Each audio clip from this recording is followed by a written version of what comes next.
سردار بخش ولایت‌های فوق‌العاده نویه روشقلعه ولایت مختار کوهستان بدخشان صبح 5 نوامبر سال 2023 تخمین ساعت 9:46 دقیقه خبر داده است که یک پلنگ برفی به چاره‌های خانگی یک ساکن دهه نمدراج جماعت دیوت توسیان نویه روشقلعه حمله کرده است.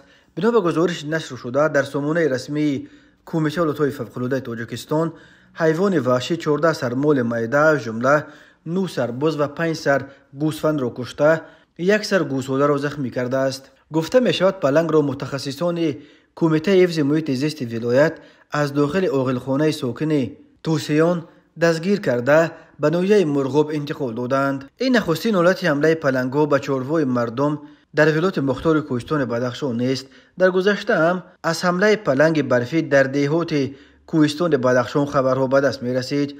چون این حمله های حیوان وحشی مخصوصاً پلنگ و گرگ و گاو و حتی خرس به عاقل ساکنان این ولایت مختار بلندکو به ویژه در فصل سرما که جستجوی غذا برای حیوان‌های وحشی مشکل می شود و آنها مجبور می گردند که در جستجوی غذا از کوه پایین فرآمده به محله‌های اهالینشین نزدیک شوند.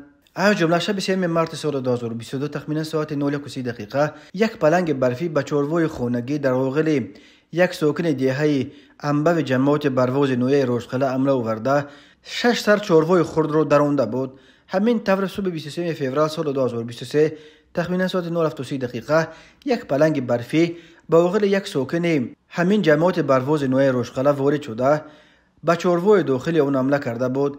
این درنده 20 سر چاره‌های خرد را درانده و یک سر چاره‌های کلان را معیوب کرد. همچنین صبح بر وقت 20 اکتبر سال 2021 تخمینا ساعت 04:00 دقیقه یک پلنگ برفی به عاقل یک ساکن جماعت زانگ نویه اشکاشم حمله آورده 31 سر چاره‌های خرد را نابود کرد و 2 سر چاره‌های کلان و 8 سر چاره‌های خود را زخمی کرده بود.